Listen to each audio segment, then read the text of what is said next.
Bonjour tout le monde, bienvenue à ce nouvel épisode du podcast L'État financier. Donc encore une fois aujourd'hui en compagnie de mon collègue Gabriel. Salut tout le monde, salut JP. Et pour ce nouvel épisode de l'État financier, là, d'ailleurs on arrive à grands pas vers la fin de la fameuse saison 2. Là, on vous l'avait dit, là, on va essayer de maintenir le rythme de 26 épisodes par saison. Là, je crois qu'on est au 20e ou 21e, il en reste peut-être, je crois qu'on regarde le 5 ou 6 qui devrait nous amener là, vers la fin du mois de juin. Qui va être d'ailleurs le premier anniversaire, je pense, le 26 juin, à valider, là, mais on arrive déjà sur un an de ce magnifique podcast, donc on est bien content. Puis comme on le dit tout le temps, on veut essayer de lancer la nouvelle saison avec quelques nouveautés. Donc on a commencé à mettre sur papier, là, comme on vous l'avait dit, là, un peu de renouveau, là, soit au niveau des segments, au niveau du format et tout. Là, on va vous maintenir le format classique qui est toujours très intéressant, mais aussi amener des points là, qui vous intéressent. Oui, et puis n'oubliez pas évidemment si vous avez des suggestions aussi, parce qu'on en parle, etc. Si vous avez des suggestions d'amélioration ou des choses que vous aimeriez voir, n'hésitez pas à les formuler et à les mettre en commentaire.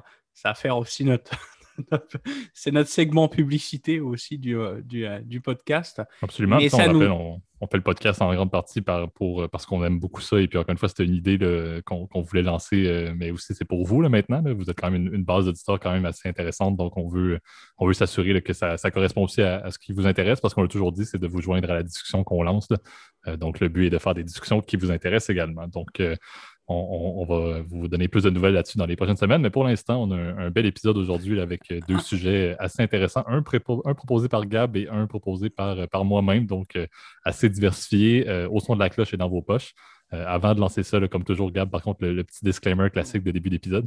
Oui, puis ce qui est drôle, c'est que ça a été un épisode qui nous a été, enfin un sujet qui nous a été beaucoup demandé là, pour avoir reçu des messages d'auditeurs privés pour le coup. Ils nous ont beaucoup demandé qu'on parle du sujet qu'on va parler dans Au son de la cloche. Hein, donc, et je tiens à le signaler pour aujourd'hui, et particulièrement pour aujourd'hui, ça va être d'autant plus important. N'oubliez pas tout ce qu'on parle, évidemment, dans le podcast, vous le connaissez, la petite règle, c'est ce qu'on parle, c'est de notre opinion personnelle. Il ne s'agit en aucun cas d'une recommandation officielle pour acheter ou vendre tel placement. On vous invite toujours à prendre contact avec un expert si vous avez des questions au sujet de votre situation financière particulière ou si vous voulez avoir des recommandations de placement adaptées à votre portefeuille. Voilà. Super. Donc, commençons en force avec le segment au son de la cloche. Parfait. Donc, cette semaine, on va effectivement là, dans quelque chose. Ça fait quelques temps là, qu'on essayait là, dans les derniers mois là, de parler de ce sujet-là, mais on ne voulait pas le faire de manière théorique là, pour faire le spoiler. Là, on veut parler du Bitcoin et de l'Ethereum, principalement là, les crypto-monnaies. Et surtout, aujourd'hui, on ne veut pas tant aborder la définition des crypto-monnaies, le fonctionnement des crypto-monnaies. Là, je pense que ça fait déjà bien des années. Il y a plusieurs bons là, médias financiers qui ont déjà fait la description de base, de comprendre sans être quelqu'un qui est hyper TI ou IT, là, qui connaît ça au fond. On n'a pas besoin d'en savoir tant que ça, puis on ne veut pas embarquer là-dedans. On veut surtout parler présentement de ce qui se passe au niveau du Bitcoin et de l'Ethereum principalement. Il y a quand même eu des mouvements ou beaucoup de volatilité au niveau des marchés qui ont eu lieu dans les dernières semaines pour des raisons qui sont quand même assez intéressantes. Donc, on veut parler un peu globalement de bon, qu'est-ce qui se passe présentement avec les cours cette catégorie d'actifs qui est nouvelle, encore une fois, là, qui est très jeune malgré tout au niveau des marchés financiers, mais surtout de regarder qu'est-ce qui explique cette volatilité-là, de parler également un peu du modèle, de la réglementation autour de ça, puis d'où est-ce qu'on s'en va au niveau des crypto-monnaies dans les prochains mois. Encore une fois, dans un axe pour vous amener à réfléchir sur cette nouvelle source d'actifs-là que déjà plusieurs personnes vont voir comme étant, au même titre que ce qu'on parle souvent, les équités, les produits dérivés, les titres à revenus fixes, pourrait devenir quelque chose qui soit un élément sine qua non dans de la diversification de vos actifs, par exemple. Donc, on veut vous amener à vous questionner là-dessus, encore une fois, pas nécessairement à y investir, bien évidemment. Là, c'est quelque chose qui est quand même assez risqué, mais de parler un peu de ce qui se passe. Donc, je ne sais pas, Gab, si tu veux entamer un peu avec peut-être juste un point minime sur les cryptos, là, plus globalement, qu'est-ce que c'est avant de parler de la chute de cette semaine? Ouais, puis tu as bien raison, effectivement. Comme on vous l'a dit, c'est que c'est un sujet qui intéresse aussi beaucoup d'auditeurs, et je tiens à le préciser.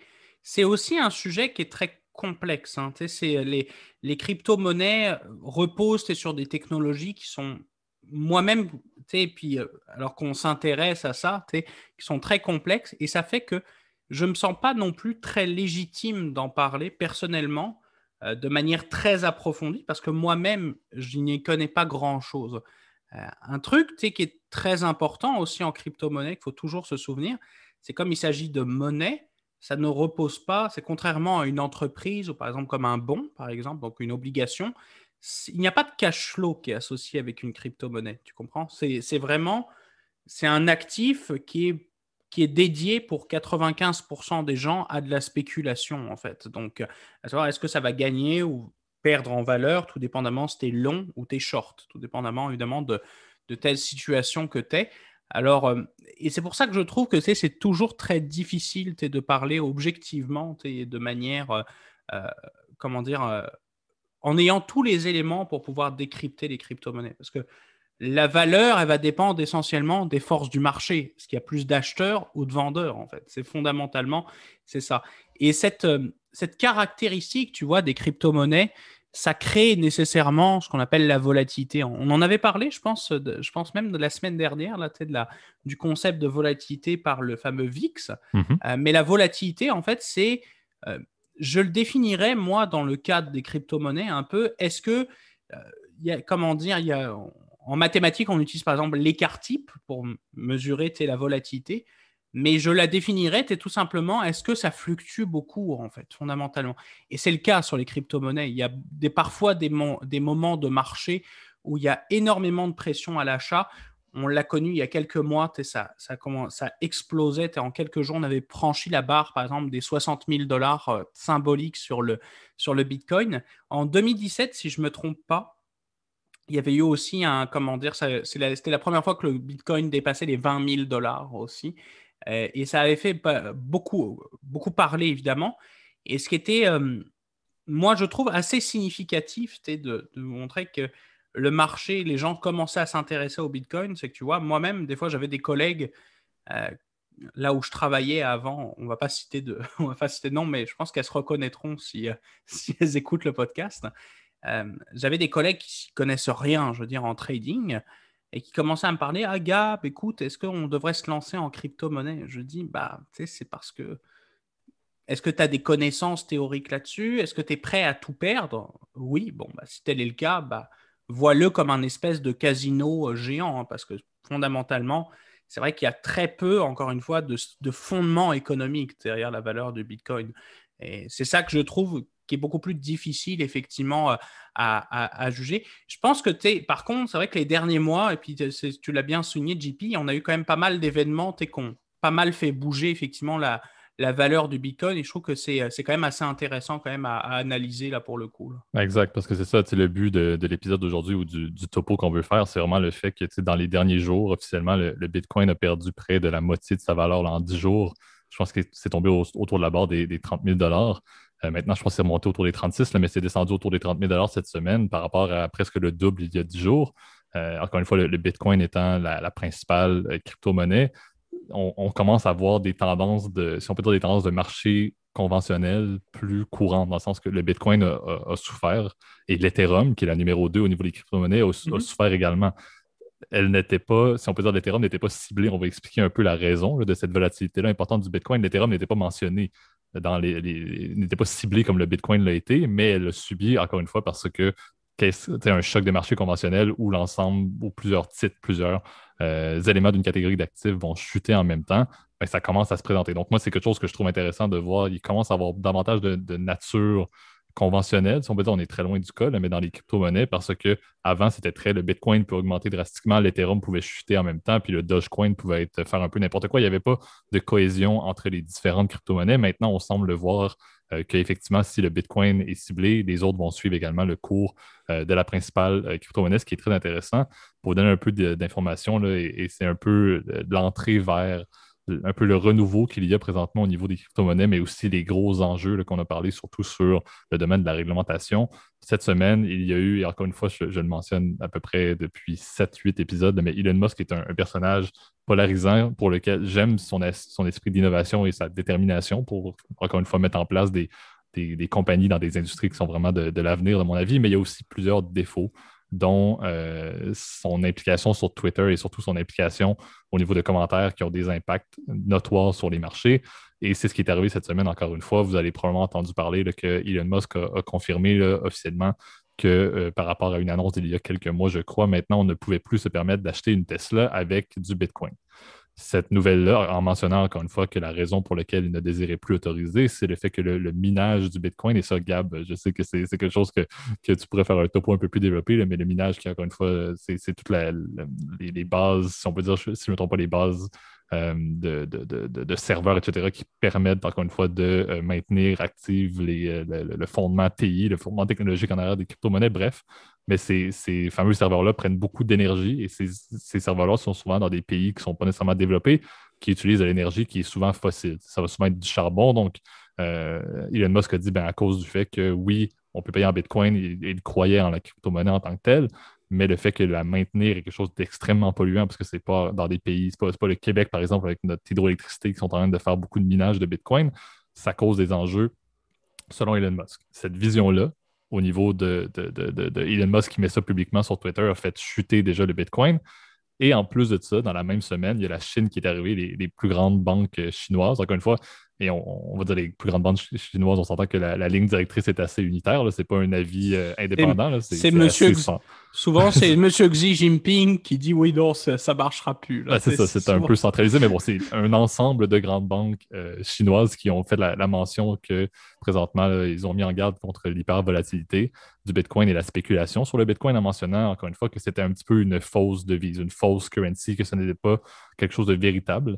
Et encore une fois, le problème avec ça, ce n'est pas nécessairement quelque chose qui va affecter la vision des Américains, par exemple, sur le Bitcoin, mais le marché chinois et la richesse de la classe moyenne et la classe aisée chinoise qui pourrait investir au niveau du Bitcoin va être un petit peu, ça va rafraîchir leurs ardeurs d'investir là-dedans. Donc, ces deux chocs-là, l'aspect public de la mention d'Elon Musk et la Chine qui sort publiquement aussi, ont fait en sorte que, encore une fois, la volatilité a été très grande, malgré le fait, et ça, encore une fois, Gab, tu pourras en parler, là, avec le contexte de la réglementation, mais malgré les beaux changements qu'il y a eu dans les derniers mois, puis ça, je t'en parlais beaucoup, là, mais les beaux changements qu'on a vus quand même sur la normalisation des crypto-monnaies au niveau de l'industrie financière.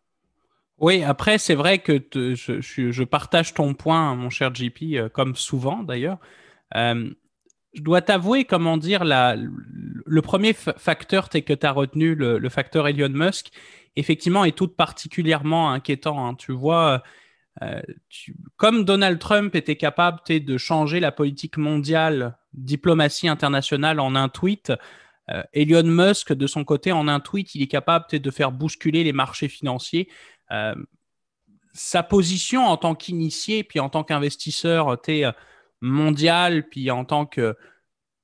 Je Ouais, la pense que... deuxième fortune mondiale aussi. Là. Oui, puis en tant que, je te dirais que... Un peu comme visionnaire, hein, tu l'avais dit très bien, tu es dans ta shortlist et de recommandations, d'opinion personnelle, encore une fois, là, de stock. Tu disais que Tesla est un stock qui t'intéressait, mais ça prouve effectivement toute cette force qu'a Elon Musk et ce potentiel de dérouter en fait fondamentalement les marchés. Son opinion vaut de l'or comme celle de Warren Buffett, par exemple, peut valoir de l'or aussi sur des stocks plus traditionnels. Euh, Ce qui est assez perturbant pour le premier point, puis je pense que c'est quand même particulièrement, encore une fois, très inquiétant, c'est que Elon Musk avait dit, par exemple, il y a quelques mois, qu'il était intéressé un peu plus à mettre sur le Dogecoin, hein, donc Oui. c'est qui est une autre crypto-monnaie, mais qui est drôle parce que c'est basé sur le fameux GIF Doge, là, qui est c'est un Shiba Inu d'ailleurs, comme race de chien. Euh, c'est vraiment, tu vois, son opinion peut être très fluctuante d'une semaine à l'autre parce que tu l'as dit, il a retiré l'intention de mettre le Bitcoin, mais ce potentiel d'acheter en Bitcoin sa Tesla était très récent. Là, ça faisait même pas 2 mois que ce Absolument. programme-là a été lancé. Et c'est vrai que son point de vue est quand même positif dans le sens où, oui, effectivement, la crypto-monnaie, elle génère effectivement elle coûte en électricité des montants faramineux. Là, je veux dire, c'est des fois des désastres écologiques. Là, j'avais vu un reportage c'était il y a quelques années pour le coup, qui a été justement sur des fermes de minage, par exemple, de Bitcoin en Chine, qui est pour le coup le premier producteur mondial de Bitcoin. Mm-hmm. On peut l'appeler comme ça là, maintenant, là, la première source de minage mondiale de Bitcoin. Et évidemment, vous le savez, en Chine, la plupart de l'énergie provient effectivement du charbon, qui est une énergie peu chère à produire, mais pour le coup très polluante. La Chine essaye de développer évidemment son parc nucléaire de manière très importante, mais c'est pas encore gagné là. Donc, je te dirais ça, il y a un coût écologique qui est assez désastreux, je te dirais, à la crypto-monnaie. J'entendais quand même que, et ça c'est des articles, il faut souvent, et ça c'est un nota bene, puis après je vais te laisser continuer, JP. Un nota bene aussi il faut faire très attention, c'est que la communauté du Bitcoin aussi, puis c'est pas pour être offensant ou quoi que ce soit, souvent est assez, comment dire, tranchée dans ses décisions. C'est assez, il n'y a jamais été de, c'est soit toujours tout blanc ou toujours tout noir. Il n'y a jamais de gris ou d'opinions qui sont partagées, comme je peux en avoir une. Moi, je trouve que c'est une technologie qui est révolutionnaire, là, la blockchain, qui peut avoir Mhm. d'énormément d'applications. Mais c'est pas en me convainquant que c'est formidable que je vais trouver ça formidable. Je vais émettre moi-même mes critiques et je vais trouver les points qui sont très positifs.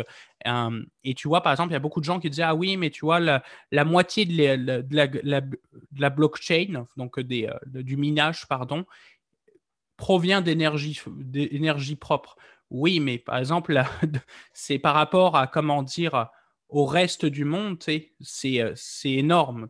J'avais vu que c'était, en termes de consommation électrique, c'était plus élevé que la consommation que toute l'Asie du Sud-Est. Tu te rends compte vraiment du coût énergétique, évidemment, de la blockchain. Et je pense que c'est quelque chose qui va être à travailler. Pour l'autre point, on y est passé par là. La Chine aussi, en tant que nouveau, comment dire, gendarme du monde, c'est sûr qu'elle, De plus en plus, oui. elle veut contrôler effectivement énormément qu'est-ce qui se passe au niveau de la circulation des monnaies. Elle a évidemment une politique où elle veut surveiller évidemment tout ce que chaque citoyen chinois fait. On entend parler beaucoup des solutions de paiement comme WeChat Pay ou Alipay, par exemple, qui sont très populaires en Asie et qui commencent même à arriver progressivement partout dans le monde. Faut se dire que, évidemment, tout ça est soumis à une surveillance, c'est une politique de surveillance de masse de la Chine. Et c'est ça qui fait peur en partie au Parti communiste chinois, le fait que les gens peuvent transiger de l'argent de manière décentralisée. Ça peut être quelque chose de, comment dire, de dangereux. Et comment dire, en tout cas, du point de vue du gouvernement chinois, ça peut être quelque chose de dangereux. Là encore, Exact. là encore une fois, on a parfois un point de vue qui est aussi qui peut être dangereux, même dans les pays de l'Ouest. On entend parler beaucoup malheureusement d'utilisation des crypto-monnaies pour le crime, hein, pour le coup. Là. Absolument. Puis tu l'as bien mentionné, je pense un des points clés, tu vois, vers la fameuse logique de transition, puis encore une fois, l'aspect réglementaire qu'on va aborder dans les prochaines minutes, c'est le fait justement que les cryptos sont passés beaucoup plus d'un attrait pour des investisseurs individuels, entre guillemets, sur des personnes qui étaient un peu avant-gardistes et il n'y avait pas beaucoup, encore une fois, de pays qui s'y importaient, il n'y avait pas beaucoup d'entités d'investisseurs institutionnels, de grandes banques, par exemple, d'investissement qui s'y intéressaient tant que ça il y a de cela à peine quelques mois. Et c'est là où tout change un peu dans cette logique-là parce que présentement, plusieurs personnes à l'époque, on pouvait même se questionner à savoir si les crypto-monnaies et le Bitcoin, pour nommer le principal, allait être quelque chose qui allait perdurer. Ça allait pas être quelque chose qui allait juste du jour au lendemain cracher un peu. On en parlait avec GameStop, là, qui était un événement très, très minime, mais c'était un peu de dire le secteur financier et même, encore une fois, plus globalement, là, les pays pourraient quasiment se demander est-ce que du jour au lendemain, ça ne va pas chuter, ça n'existera plus et on n'aura plus besoin de se questionner sur quel va être l'avenir des marchés financiers ou du secteur financier avec les crypto-monnaies. Comme je l'ai mentionné tout à l'heure, là, depuis quelques mois, on est beaucoup moins axé sur uniquement des investisseurs individuels qui s'intéressent et un peu les premières personnes qui vont aller s'intéresser à cette nouvelle technologie-là, cette nouvelle monnaie-là.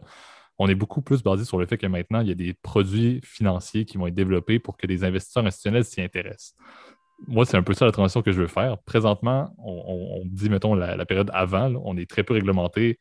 C'est quand même assez facile. Et encore une fois, Elon Musk peut très bien dormir le soir sans se questionner si présentement la SEC va être sur son dos, par exemple. Par contre, la transition qu'on voit de plus en plus, et c'est ce qui est vraiment intéressant avec la volatilité actuelle, c'est qu'il y a beaucoup d'argent qui sont investis maintenant par des investisseurs institutionnels dans des instruments qui vont suivre le cours du Bitcoin.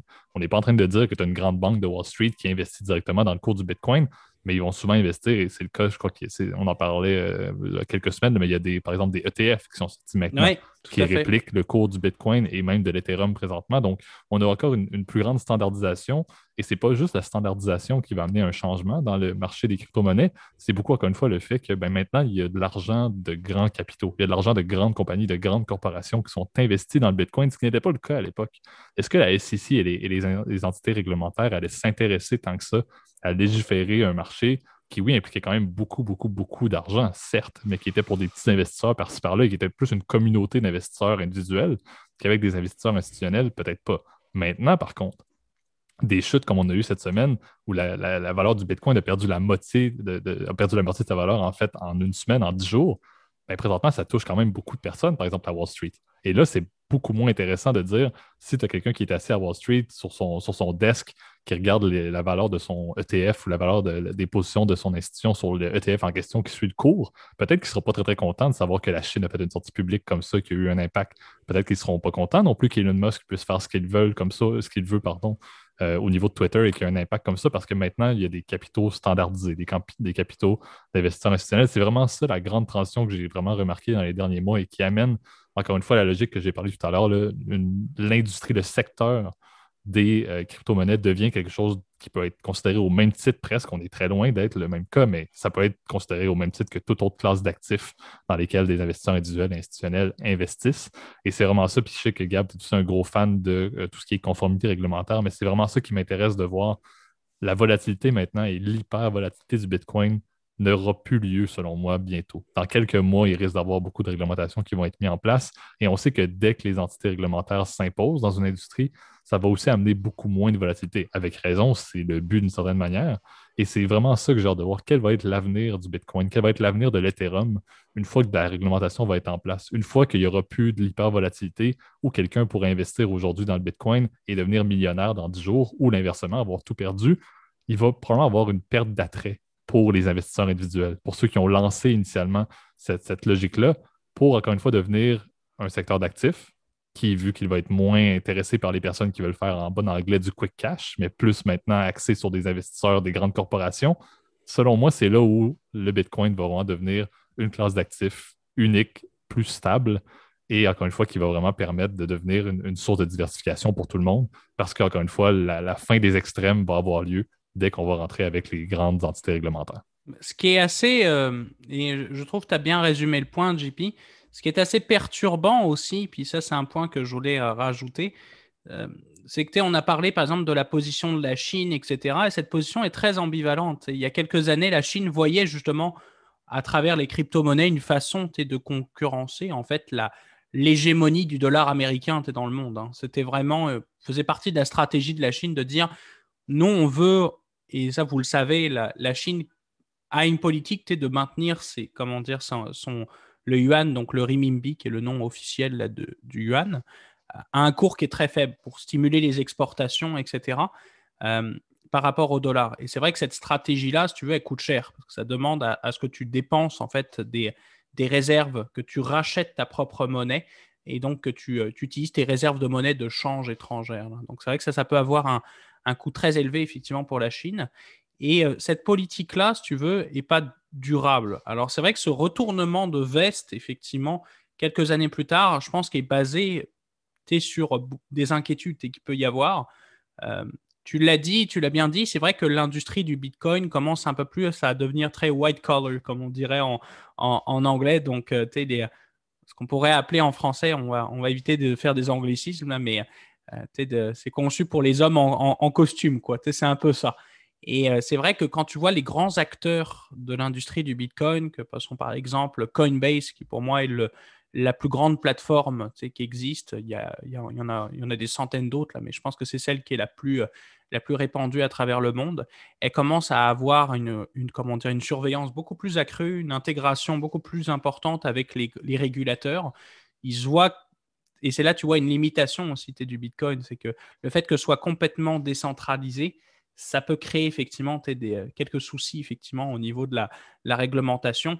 Elle est moins évidente, cette réglementation, parce que comme c'est un réseau, encore une fois, décentralisé, c'est au niveau des acteurs, donc des plateformes, que doit faire le travail de la surveillance, de la lutte contre le blanchiment d'argent. Hein. C'est sûr que c'est un des gros problèmes que peut avoir effectivement aux États-Unis comment dire, la FinCEN, qui est donc le département du Trésor qui est spécialisé dans les crimes financiers, donc particulièrement le blanchiment d'argent. Tu l'as bien dit aussi, la SEC est très prudente. Même la secrétaire au Trésor, Madame Yellen, donc Janet Yellen, qui est la nouvelle secrétaire au Trésor américain et qui était anciennement gouverneur de la Réserve fédérale des États-Unis, elle a dit elle a averti, comment dire, énormément d'investisseurs en disant faites très attention. Ça prouve effectivement, c'est quand même des instruments qui restent très volatiles. Donc, il faut faire attention pour le petit porteur à pas faire n'importe quoi, effectivement, à pas considérer le Bitcoin comme seule activité d'investissement. Et Exactement. Puis c'est tu l'as bien dit aussi, la logique, la SEC a besoin de pouvoir avoir des cas de figure. Tu sais, on s'entend, c'est très basé sur le droit, les entités réglementaires, c'est très passionnant. Encore une fois, moi, je trouve que le droit financier est super intéressant. Mais ça va prendre des cas de figure, ça va prendre des cas d'études, des cas, encore une fois, qui vont permettre de bâtir, encore une fois, une législation qui va être fondée et qui va être, encore une fois, fonction du droit financier classique. Présentement, il n'y en a pas. Présentement, il n'y a pas vraiment rien à part beaucoup, comme tu as dit, de mise en garde. Tout le monde va dire, faites attention, ça peut être risqué, etc. Mais ça prend, encore une fois, de la législation, ça prend des cas, ça prend, encore une fois, de la confiance. La meilleure chose qui pourrait arriver, c'est si on a l'arrivée de réglementation plus stricte. Encore une fois, pas au même titre que les autres actifs, mais parce que c'est très progressif, ces régulations-là. Mais au moins, une base de régulation, ça va amener beaucoup plus de confiance. Et qui dit confiance, en moins de général, c'est aux stabilité. antipodes, Ouais, exactement. C'est beaucoup c'est plus ça. stable que Plus stabilité. volatile. Et ça va encore une fois amener, selon moi, beaucoup de bien pour les crypto-monnaies. Parce que moi, par exemple, je parlais de mon cas, puis je pense que c'est un peu le tien également. Moi, ça ne m'intéresse pas présentement parce qu'encore une fois, on me met tellement à risque, on me mentionne tellement que c'est risqué que je n'ai pas le goût de m'embarquer là-dedans. Mais si quelqu'un me dit, ben, c'est des chevérés, ça va amener encore plus d'intérêt, encore plus de capitaux au niveau des crypto-monnaies, ce qui va être gagnant au final. Plusieurs personnes voient la réglementation ou la régulation potentielle comme étant un risque pour les crypto-monnaies. Mais c'est des personnes, encore une fois, qui sont taxées sur le fait de faire de l'argent rapidement, qui n'en veulent pas. Alors qu'en réalité, pour la pérennité de cette industrie-là, de cette classe d'actifs-là, ça prend davantage de confiance, ça prend davantage de régulation, ça prend tout ça pour que, encore une fois, le commun des mortels et encore plus d'entités avec des grands capitaux à travers le monde s'intéressent à investir là-dedans. Et c'est avec cet argent-là, avec ces grandes bases d'actifs-là, qu'on va pouvoir parler du Bitcoin et des crypto-monnaies pour des siècles et des siècles à venir, au même titre qu'on parle d'équité et au même titre qu'on parle du dollar US, par exemple. Oui, et puis tu l'as bien dit, JP, aussi, il y a un point, tu veux, moi, je pense, va contribuer effectivement à stabiliser aussi ces cours-là. C'est quand même la fiscalité qui est, comment dire, qui va être de moins en moins encline à faire du gain rapide. Vous le Oui, saviez, aux États-Unis, tu sais, il y a eu souvent les États-Unis, vous le savez, malheureusement, hein, c'est terrible, mais souvent est un précurseur, tu sais, dans tout ce qui se passe dans le monde. Quand les États-Unis font quelque chose, on a tendance d'ailleurs au Canada pour parler à faire exactement la même chose.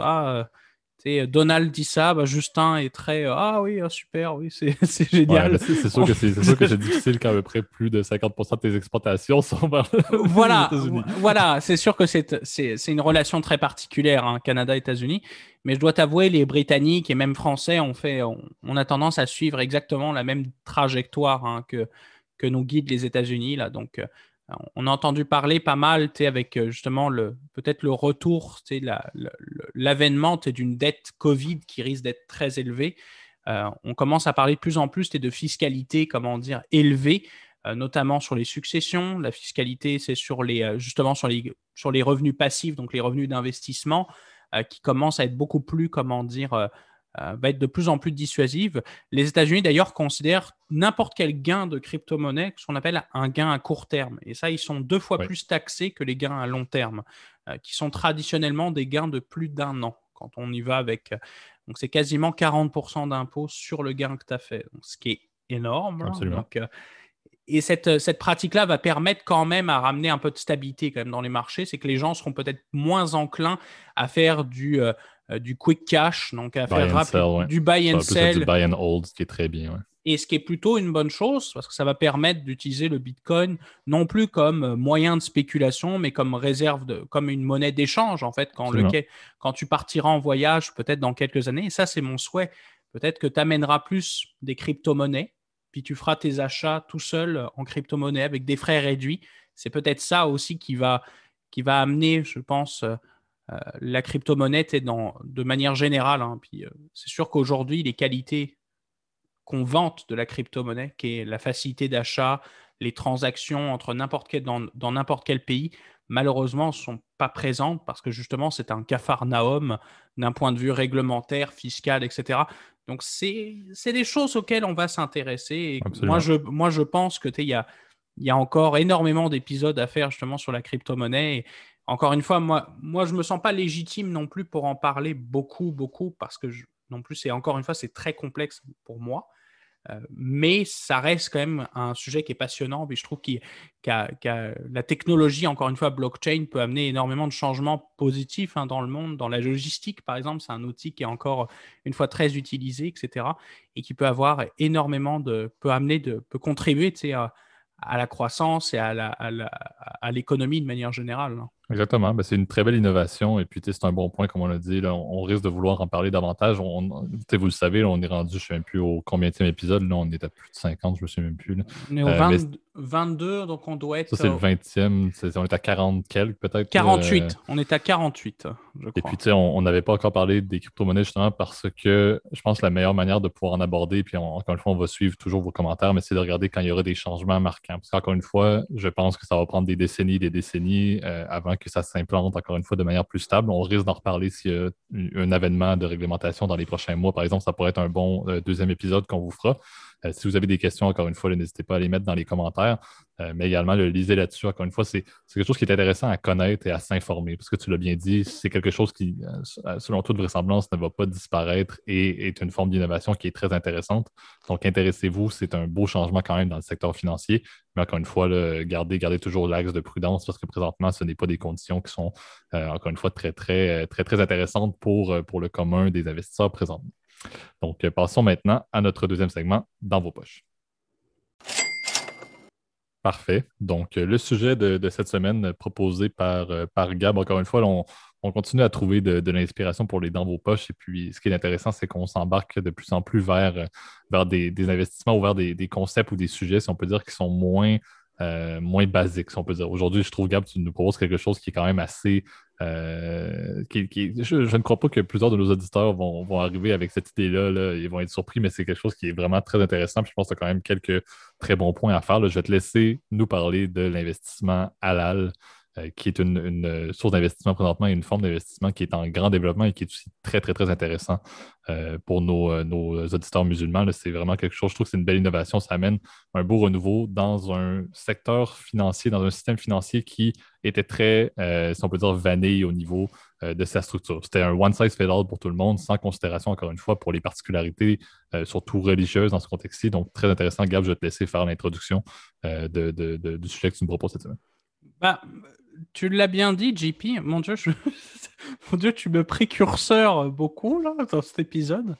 Je voulais vous parler effectivement du halal investing.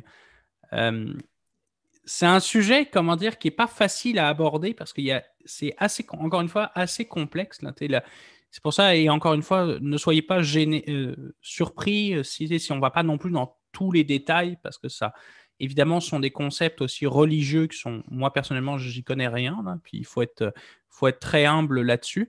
Mais c'est un développement, je trouve, de la finance qui commence à se faire de plus en plus présent et qui répond évidemment à des demandes de plus en plus élevées de beaucoup de clients musulmans là, qui souhaitent investir dans les marchés.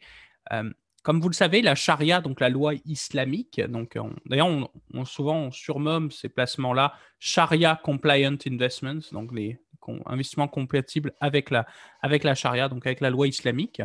La charia, en soi, elle interdit l'investissement dans des revenus fixes. Donc, elle interdit en fait toute forme d'intérêt, en fait, tout simplement.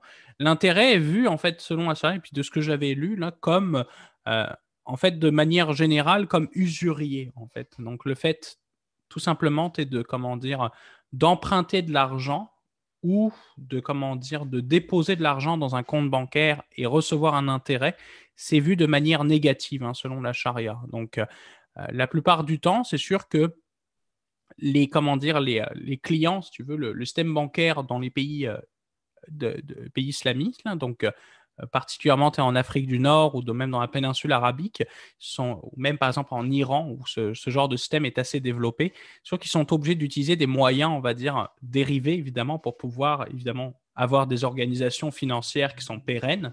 Parce que comme vous le savez, dans un système financier, ce qui repose et ce qui va créer évidemment de la confiance sur une monnaie, par exemple, c'est est-ce que le système bancaire est bien régulé? Est-ce que les banques sont stables? Est-ce qu'elles sont capables de prêter et emprunter de l'argent facilement? Et c'est vrai que ça, c'est beaucoup plus compliqué, effectivement, justement, à travers justement le développement, en tout cas, du banking compatible avec la charia. Là. Donc, le principal, c'est sûr que la plupart des gens, évidemment, refuseront donc du coup d'investir, évidemment, et encore une fois, selon leurs opinions religieuses qui sont respectables. Ça, rendu là, c'est leur choix. Déjà, donc du coup, c'est ça, dans du revenu fixe. Puis le deuxième point qui est très important, c'est la sélection aussi au niveau des actifs. Évidemment, il y a certains produits qui sont proscrits, évidemment, dans la loi islamique. Je pense particulièrement, évidemment, au porc, évidemment, comment dire, à l'alcool et aux drogues, qui doivent être de base, comment dire, exclus. Le tabac, la plupart du temps, aussi est exclu, évidemment, des politiques de placement en charia investing. Et c'est vrai que ça, c'est déjà, comment dire, un premier problème, c'est que tu t'exposes, du coup, tu supprimes quand même une part quand même assez importante. Alors, tu vas me dire, bon, c'est pas non plus énorme par rapport à la taille du marché, exclure juste l'alcool du portefeuille global que représente le marché, c'est pas énorme, mais tu supprimes un effet de diversification qui est important. Et ça, c'est vrai que ça peut être assez problématique. Tu es dans une logique de charia investing dans un premier point. Là. Oui, non, puis tu l'as bien dit, puis encore une fois, on en fera peut-être un topo encore une fois vers la fin du segment, là, mais moi, je vois la discussion que tu as présentement comme étant la première source de problème liée à l'investissement halal, c'est très similaire avec la discussion qu'on avait à l'époque sur le fait de mettre en place des produits qui sont verts, des produits qui sont basés sur le développement durable et qui n'investissent pas dans certains types d'actifs. Moi, ce que j'aime, encore une fois, puis c'est pour ça que je trouve que ton sujet était très pertinent aujourd'hui, c'est qu'on parlait souvent de dire, OK, mais maintenant, là, on fait vraiment des produits verts, on n'investit pas dans le pétrole, on n'investit pas dans l'armement, etc. On a vraiment de plus en plus de produits qui sont basés sur, encore une fois, des classes d'actifs qui sont pour certains types et certaines croyances culturelles plus que religieuses. Mais là, on arrive encore une fois avec ce développement-là qui amène le fait de dire, ben, c'est beau qu'on fasse des produits verts pour des personnes qui veulent vraiment investir uniquement dans ce qui est protéger l'environnement, mais pourquoi pas le faire au niveau des bases religieuses? Pourquoi pas le faire au niveau, encore une fois, comme je l'ai dit au début, de personnaliser la capacité d'investir dans les marchés financiers au-delà de juste investir dans ce que tout le monde fait puis dans ce qui est le plus capitalisé? Pourquoi ne pas pouvoir réellement investir dans ce qui vous intéresse autant en termes d'intérêt personnel, comme la logique de la protection de l'environnement, que dans la logique religieuse? Moi, je trouve qu'il y a un beau comparable à faire. Et encore une fois, le premier point que tu soulèves est vraiment fort similaire avec la discussion qu'on a sur le fait de dire ben, de couper le pétrole d'investissement durable, ça va affecter le rendement, mais quelqu'un qui a encore une fois des fondements sur l'appréciation et la volonté de protéger l'environnement et d'investir en cette manière-là, en ce sens-là, va être très content de le purger. Donc, c'est ce que j'aime beaucoup avec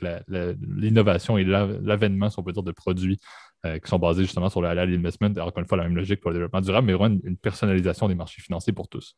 Oui, et puis tu vois, les concepts, effectivement, quand même, elles permettent effectivement la création de produits justement plus complexes, etc., puis de transformer de diverses manières pour rentrer évidemment dans les convictions idéaux, les convictions de l'investisseur. Rendu là, c'est un choix très personnel. C'est comme moi, tu vois, par exemple, la banque pour laquelle je travaillais avant, là, vous le saviez, avant, j'étais conseiller financier, là, et tu vois, un de nos produits qui était très populaire, encore une fois, on ne cite pas de nom, c'est pas le but, c'était justement des portefeuilles socialement responsables. Et c'est vrai qu'il y avait des gens qui, même si la performance sur X nombre d'années n'était pas là, ils voulaient absolument aller dans du socialement responsable parce qu'on aurait entendu parler, ils sont convaincus peut-être de la philosophie. Ils ont peut-être aussi parfois l'idée que parce que ce sont des industries du futur, entre guillemets, le rendement est plus important.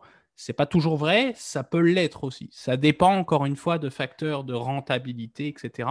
Et je me dis, il y a aussi comme les placements, c'est quelque chose de très personnel, ou le financement, par exemple, c'est quelque chose de très personnel, libre à vous de faire comme vous voulez. Vous avez du libre arbitre, puis là, rendu là, c'est comme vous qui préférez. Si il y a comment dire, tous les goûts sont dans la nature et puis rendu là, moi, c'est pas à moi de juger, loin de là, quels sont comment dire, vos profils préférés, etc. Tu vois, et puis je trouvais ça intéressant, JP, puis je voulais qu'on en parle un peu parce que j'avais lu je dois t'avouer, l'article Wikipédia, puis je pense que je le mettrai en source, était très complet. Et je trouve très intéressant quand même, ce qui reprend pas mal de concepts qui sont intéressants. Tu vois, en halal investing, tu as un truc qui s'appelle le mudaraba. Ouais, tu m'excuseras pour la prononciation, ce ne Mhm. sera pas ma force. Le mudaraba, ça veut dire en gros que en investissement halal, tu vois, une banque ne va pas prêter de l'argent. Elle va investir, si tu veux, directement dans un espèce de joint venture. Donc, elle va mettre, en fait, ça va être Mhm. comme du venture capital. Donc, elle va investir du capital de risque dans une entreprise, puis elle va obtenir un pourcentage, en fait, des actifs de l'entreprise à la fin d'un projet, par exemple. Donc, exactement comme n'importe quelle action. Si vous possédez 1%, bah, vous aurez 1% de la valeur liquidative de l'entreprise ou 1% des profits, etc. Donc, il y a comme des accords, en fait. Ça fonctionne un peu comme des actions. Donc, c'est beaucoup plus du equity financing que de l'équité que de la dette, fondamentalement. Tu as un autre truc que je trouve assez aussi intéressant aussi. Tu as un truc qui s'appelle le mushraka. Le mushraka, en fait, ça ressemble aussi, comment dire, un peu à à du financement, dans le sens où ça peut être fait avec une lettre de crédit, par exemple, avec une ligne de crédit, mais le fonctionnement du taux d'intérêt, ça va être comme un prêt, en fait, fondamentalement, mais le taux d'intérêt va être variable. Il va dépendre de la performance de l'entreprise en fonction de si elle fait des gains ou non. Donc, ça va ressembler à une espèce d'hybride entre de la dette et de l'équité, tu vois. Tu vas avoir un taux d'intérêt qui va dépendre effectivement, de conditions. On pourrait le comparer à ce qu'on appelle une floating rate note, donc un, un prêt à taux variable. En fait, une obligation à taux variable. Donc ça Mhm. ressemble un peu à ça. Euh, Puis il y a un autre truc que je trouvais, et puis que après je ne vais pas non plus trop dans les détails, parce que encore une fois, c'est très complexe. Vous voyez vraiment la complexité. Par exemple, quand on a besoin de financer, par exemple, quelque chose, il y a, un concept qui s'appelle le murabaha. Et le murabaha, ça veut dire en gros que pour acheter une maison, en fait, c'est la banque qui va l'acheter pour vous, va vous le revendre à profit, mais vous allez payer par exemple, 100 ans, par exemple, 10 ans, par exemple. Donc, en gros, c'est pas de l'intérêt, mais c'est du gain qui est étalé sur une certaine durée, en fait. Donc, ça représente un peu comme un accord de location de très long terme. Et au bout des 20 ans, par exemple, bah, vous êtes propriétaire intégralement de la maison, en fait. Et vous voyez, on utilise un peu des dérivés pour pouvoir avoir accès justement à avoir un système bancaire qui est performant, comment dire, dans ces pays-là. Là. Exact. Puis tu parles beaucoup, encore une fois, de la structure, comment est-ce que le système bancaire va s'ajuster là, pour offrir, encore une fois, le même genre de service courant, mais qui va être, encore une fois, là, en respect avec les principes de la charia. Ce qui est intéressant aussi, on fait peut-être le petit topo rapide là, avant la fin de l'épisode, mais c'est aussi, puis encore une fois, on dirait que je parle toujours d'ETF ou de fonds négociés en bourse, là, mais je crois d'ailleurs que ça s'est développé beaucoup au niveau. Mhm, Il y en a un au Canada, là, on cite la compagnie, là, mais qui est Wealthsimple, là, mais je crois qu'au Canada, ils ont tout à lancé fait. un produit là, assez intéressant sur une place boursière canadienne qui, encore une fois, est fonction d'un investissement vraiment axé sur la charia. Donc, encore une fois, moi, je ne sais pas, Gab, si tu avais un autre point à rajouter, là, mais moi, encore une fois, je trouve que le sujet était vraiment bon pour ouvrir l'horizon de dire, ben, encore une fois, le rendement, puis on l'avait mentionné toujours dans un autre épisode, mais le rendement, c'est pertinent, oui, mais je trouve que le rendement qui convient, encore une fois, soit à nos intérêts personnels, encore une fois, à nos principes religieux ou à toute forme d'autres éléments. La diversification, encore une fois, c'est pas seulement dans les classes d'actifs, mais c'est également sur ce qui est offert. Donc, je trouve que c'est un beau volet qui pourrait amener les marchés financiers à se transformer dans les 10 prochaines années, c'est d'avoir justement des compagnies qui vont mettre du temps à investir ou à créer des produits financiers qui vont être beaucoup plus personnalisés, malgré le fait que ces compagnies-là vont savoir très bien que probablement que ce type d'investissement-là va, encore une fois, leur apporter moins de revenus parce que la quantité de capital va être moindre que sur les bons vieux ETF classiques qui suivent, par exemple, le Nasdaq. Donc, c'est ce qui est intéressant. J'espère que, encore une fois, cette personnalisation va amener, encore une fois, beaucoup plus d'investissement. Plus il y aura d'investissement dans ce genre de produits-là, plus il va y avoir, encore une fois, d'autres innovations et d'autres intérêts à rendre les marchés financiers. Et je vais le répéter encore une fois, puis Gab, tu pourras continuer de rouler les yeux, là, mais de rendre les marchés financiers plus personnalisés. Je trouve que c'est pertinent plutôt que de rendre ça, encore une fois, juste uniforme pour tous. Je trouve que c'est bien pour le fait que tout le monde puisse en bénéficier, de pouvoir vraiment trouver le chaussure à ses pieds. Oui, et puis c'est ça qui est intéressant. C'est que bon, pour le moment, c'est sûr que l'investissement Sharia compliant, tu sais, c'est pas grand-chose hein, à travers des marchés financiers mondiaux. De ce que je disais, par exemple, sur Wikipédia, puis il y avait comment dire, une statistique qui avait été faite par le Conseil de coopération de la péninsule arabique, donc du Golfe. Il disait que c'était tu avais à peu près 2 trillions de dollars qui étaient investis en produits compatibles avec la charia. Ça fait à peu près 1% des marchés financiers mondiaux. Donc, c'est rien entre nous. Mais ce sont des produits qui sont de plus en plus populaires. Et moi-même, tu vois, quand j'étais conseiller, c'était des produits où les gens commençaient à s'intéresser, surtout dans les communautés musulmanes. C'était quelque chose qui était de plus en plus populaire, entre guillemets. Euh, je te dirais les deux limitations quand même majeures, c'est comme il s'agit que seulement d'1% du marché, ce sont des produits qui ne sont pas encore très connus, très populaires. Donc c'est vrai que le nombre de produits n'est pas énorme. Il n'y a pas beaucoup de choix sur les marchés.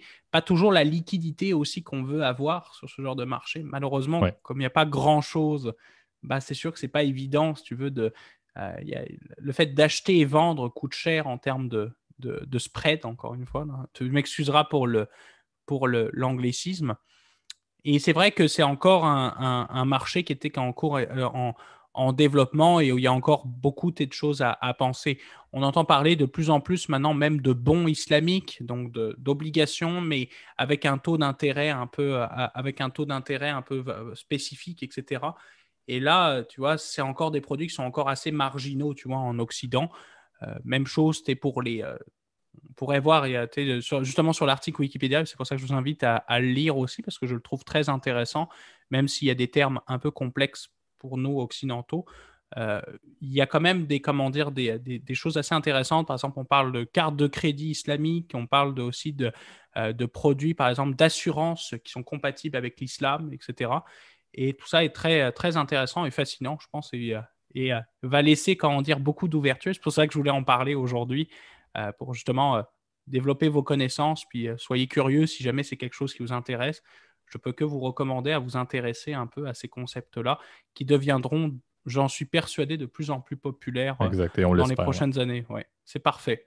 Excellent. Donc, c'est ce qui conclut l'épisode d'aujourd'hui. Donc, merci Gab. Merci à nouveau là, pour vos écoutes. Comme on a dit, c'est toujours beau là, de voir là, la constance de notre bassin d'auditeurs à chaque semaine. On est très content de savoir que ça vous plaît. On est très content, encore une fois, de continuer là, à innover un peu sur les idées et à amener un peu de renouveau là, pour le fameux début de la saison 3.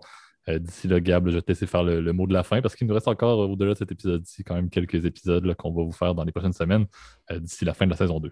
Oui, et puis n'oubliez pas évidemment si l'épisode vous a plu à le partager, à le commenter, à mettre un like, à vous abonner sur les plateformes de podcast préférées, donc Spotify, Apple Podcast, Overcast, Google Podcast, j'en passe des murs et des pas belles. Et en attendant, moi je vous souhaite une très belle semaine à tous et à la prochaine. Bonne semaine tout le monde. Salut!